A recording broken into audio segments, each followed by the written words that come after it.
Okay, so let's jump right into this whole AI and copyright law thing. It's like we're in this crazy world where robots are making art. Yeah, we're all just like, wait a minute, who owns this stuff? Yeah, you know what I mean? So you guys sent us a ton of stuff about this.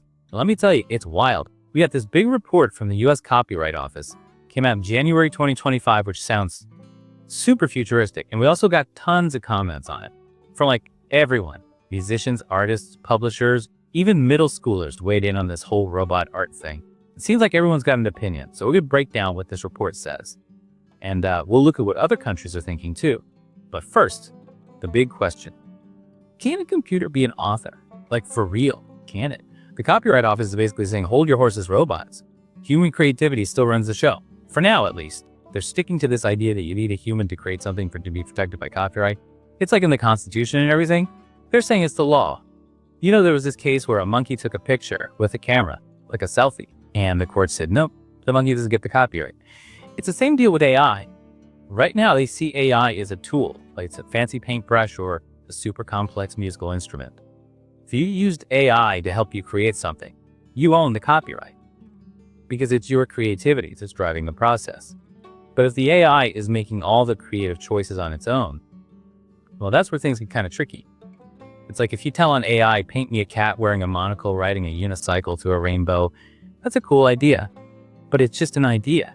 It takes an artist to actually bring that idea to life, whether it's a human or some super smart computer. The Copyright Office says those prompts you give the AI are just ideas. They're not the finished artwork. So just because you came up with the awesome prompt doesn't mean you own the copyright to the AI image. There's this really cool illustration going around. It was this cyborg woman with roses growing out of her head. It was so detailed it looked like a human made it. But guess what? It was made with the help of AI. And the artist who made it was really smart about it. They actually disclaimed any parts of the image that the AI did completely on its own.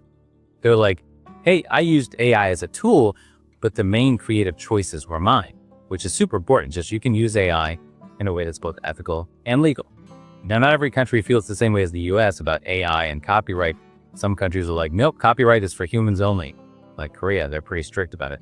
But then you've got the UK, and they actually have a law that protects computer-generated works. It's like they gave robots a legal head start or something. This law was written way before AI was making mind-blowing art, so even they're trying to figure out how it all applies now. And then there's China. Always got to keep an eye on China, right? They had this court case recently where they said an AI image could be protected by copyright. But get this, the court said the person who used the AI was the author because they put in so much effort coming up with the prompts. It's like saying if you nag the AI enough to make something good, you get the credit. So as you can see, it's a bit of a mess out there. Every country is kind of playing a different game with AI copyright, and nobody knows who's going to win. But one thing's for sure, as AI gets better and better at making art, just like humans, we're going to need some clearer rules. And maybe even some new laws. Because let's be real, if AI can write a hit song or paint a masterpiece, someone's going to want to own it. Yeah, and that's when things get really interesting. Now, I know you're probably thinking, okay, this US Copyright Office thing is all well and good, but what about the rest of the world? Are they on the same page? Well, my friend, it's a mixed bag. Hold on tight, because we're about to go global with this thing. We're going to look at how other countries are dealing with this whole AI copyright dilemma. And it's going to be wild, trust me. Yeah. All right, so we were talking about how different countries are handling this AI copyright situation. It's like a global game of who owns the robot art. Some countries are playing it safe. They're sticking with that whole humans only get copyright thing. Like Korea, for example, their copyright commission is pretty clear about it. They say if a computer made it, you can't copyright it. End of story.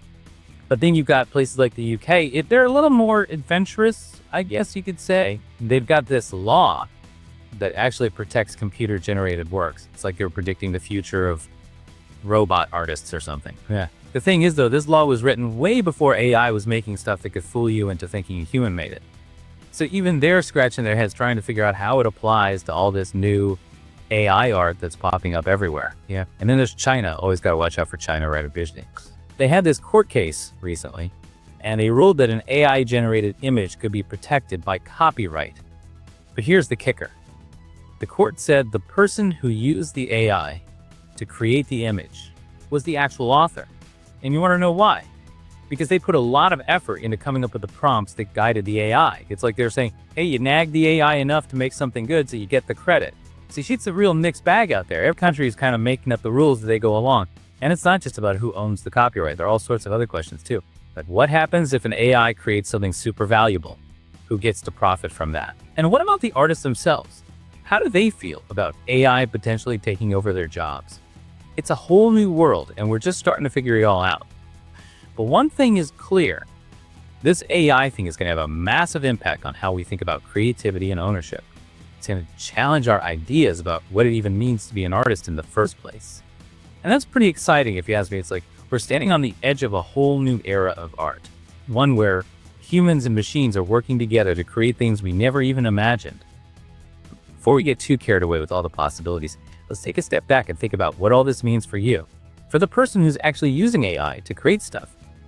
Because yeah, the legal landscape might be a bit messy right now, but that doesn't mean you can't be smart about how you use AI. It doesn't mean you can't protect your own creative work. So let's dive into that now and see what we can figure out. So welcome back. We've been talking about AI art and who owns the copyright when a robot basically becomes the next Picasso. It's a question that's only going to get trickier as AI gets more and more advanced, right? Like, imagine a future where you can't even tell the difference between art made by a human and art made by a machine. So what does all this mean for you? Well, first of all, don't panic. Your human brain is still the most amazing creative tool out there. But things are changing fast, and it's important to know the rules of the game. You remember that US Copyright Office report we were talking about? It gives us some guidelines, at least for now. And they're pretty clear about one thing.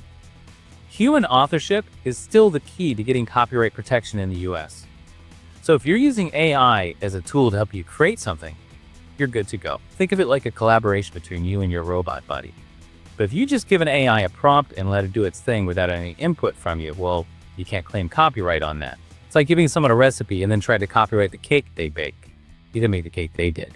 The Copyright Office also says if you take something that was created by AI and you make it your own, you can copyright those changes. So go ahead and get Creative Remix, that AI generated song. Add your own style to that AI painted landscape. Make it something unique, something that's truly yours. Now, I know all this legal stuff can seem kind of boring, but it actually has huge implications for the future of art and creativity. What happens when AI can create art that's so good we can't tell it apart from human-made art? Will we need a whole new set of laws for robot artists? Will AI start demanding royalties for its work? And what about the ethical questions? How do we make sure AI is used responsibly in the art world? How do we protect the rights of human artists? These are big questions, and we're only just starting to grapple with them. But one thing's for sure, this whole AI art thing is just getting started. And it's going to be a wild ride. So here's a final thought to leave you with. What does it even mean to be creative in a world where machines are becoming masters of art? It's a question that's going to keep us all thinking for a long time to come. And that's a wrap on our deep dive into the crazy world of AI and copyright. Thanks for joining us.